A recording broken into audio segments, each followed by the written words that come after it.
This film sounds like a rape revenge thriller, but it's actually about a woman with amnesia who might secretly be a dangerous goddess. But hey ho, let's give it a chance.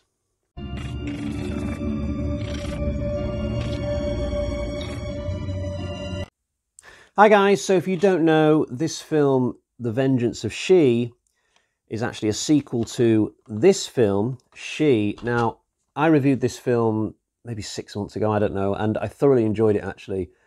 It's sort of a half fantasy, half horror film. You get this nice adventure feel with these characters who wind up in this Middle Eastern African country after World War II, and they end up crossing this desert, and they end up in like a mystical city run by this evil goddess, and they've got to try and get out of this place.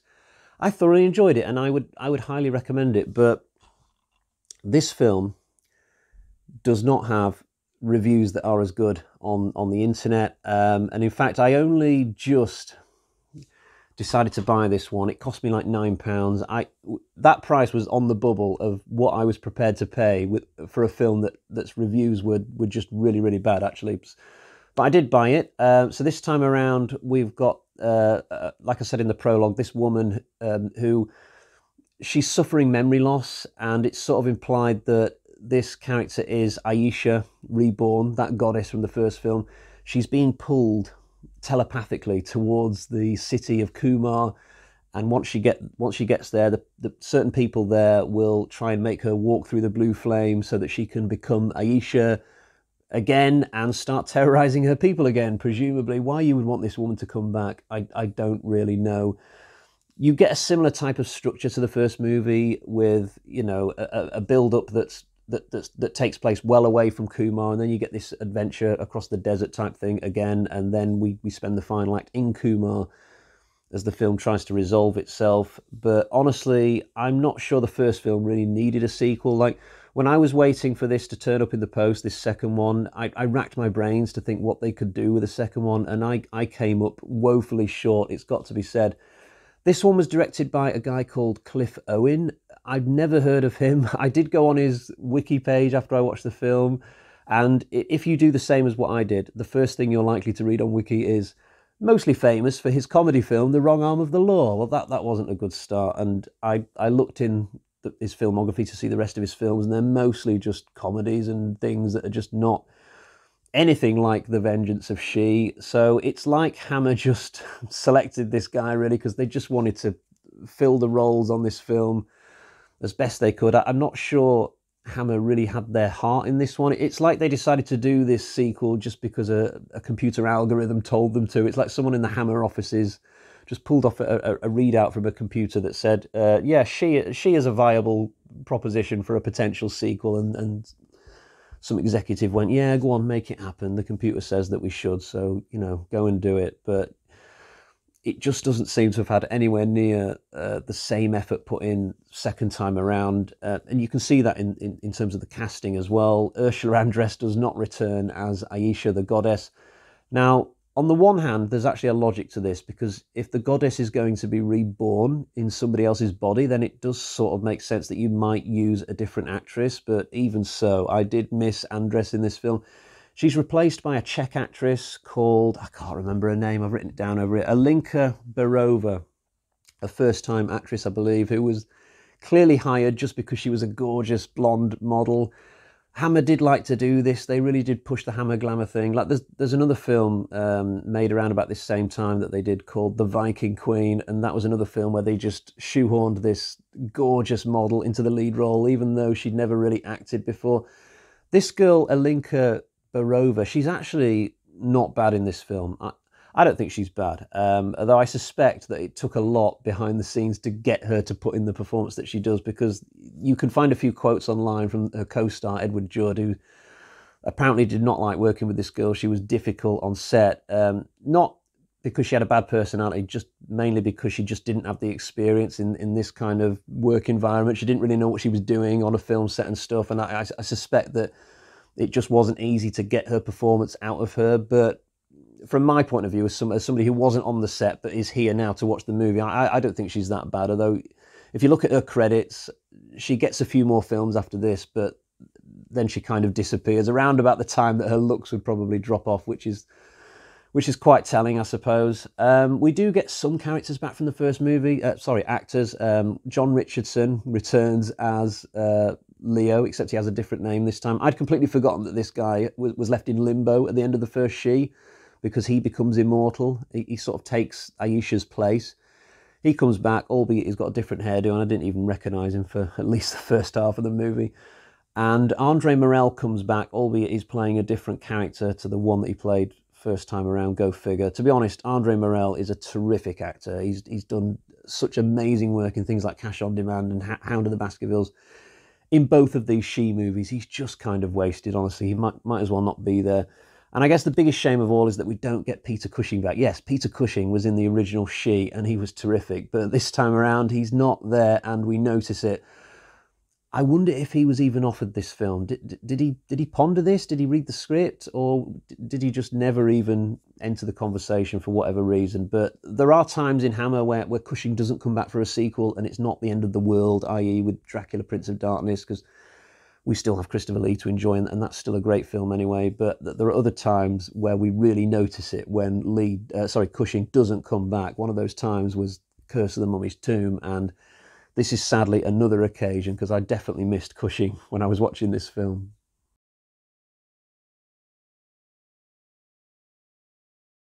I must admit, I was confused and disorientated for at least the first hour of this film, and not in a good way.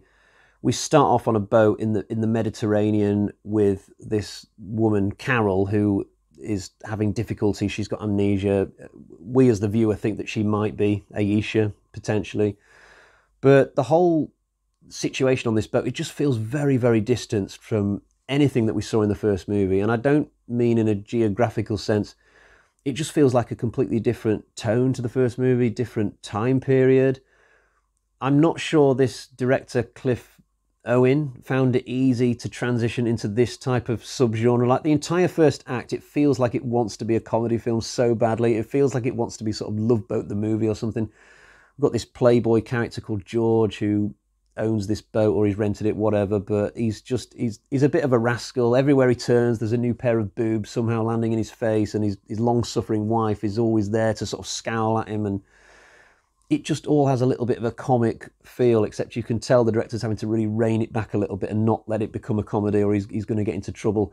It must have really pained him to have to steer this film into the second act, where we really have to focus more on the actual issue at hand, i.e. Aisha returning to Kuma. The second act, which a lot of it takes place in a desert, which is sort of reminiscent of the second act of the first film, where Cushing and co were crossing a desert, but it's not as good this time around. The scenery is not as good somehow. In the first film, we didn't actually see this kingdom, Kuma, until the characters actually got there themselves, so it's like we were going on a really fun journey of discovery.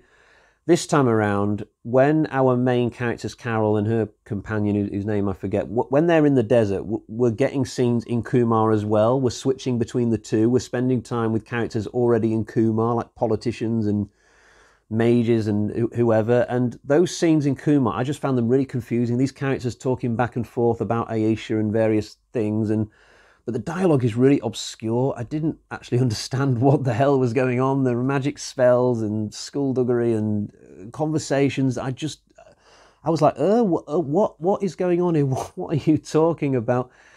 When I mentioned earlier that John Richardson returns for this, I didn't actually realise that for the first hour. So when I was watching his character, I just thought it was some random new prince, and that led to more confusion on my part.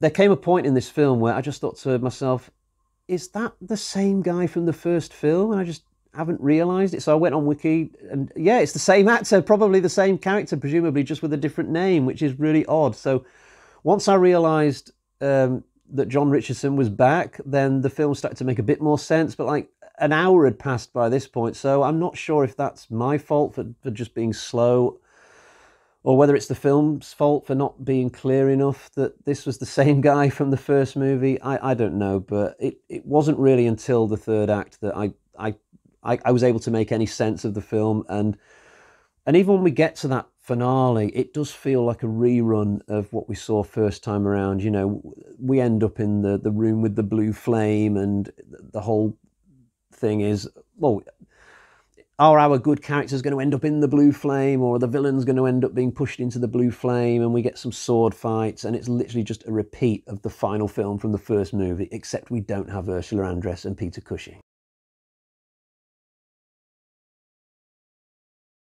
At the very least, I thought I would get to enjoy Aisha in this film again, as in the personality. It's teased throughout this that Aisha will eventually be reborn once Carol gets to Kumar, but it just never happens. Now, she was a great villain in the first film when she was played by Ursula Andress, the way that she enchanted men through dream sequences, and then later on when we met her in the flesh, she has 20 men pushed into a lava pit at one point, which is just horrible. If that same personality had been in this film, even being played by a different actress, then there still could have been some fun in this, you know, getting to watch the protagonist try and take her down. But as it is, Aisha's not in it, and we get a different villain instead, but he's not a very good one. He's sort of like a Wormtongue type character. He's the sort of person who would normally be like the second or third villain in any given film.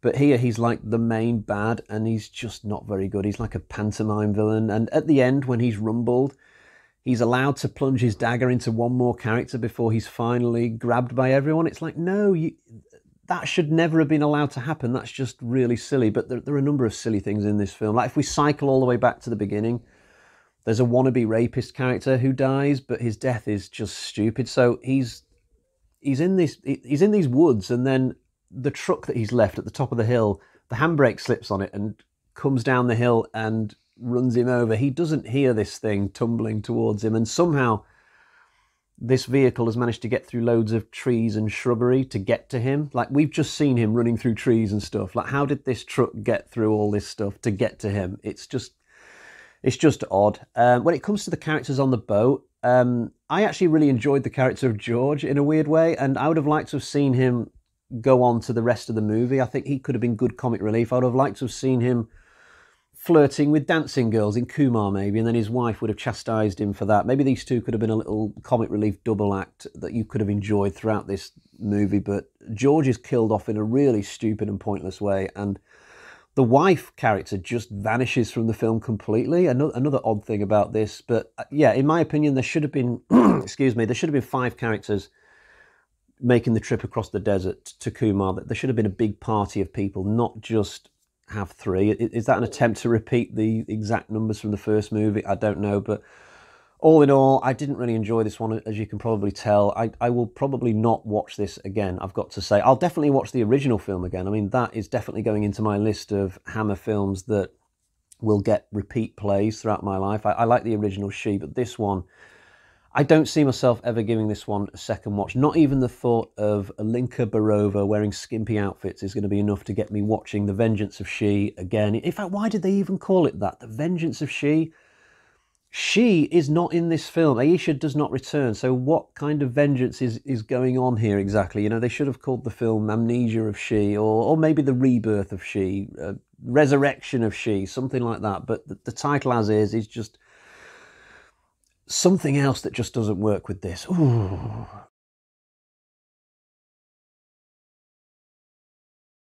So just to very briefly talk again about my copy of this movie, there's nothing on here in terms of features except for a trailer, if that's any interest to you. You know what?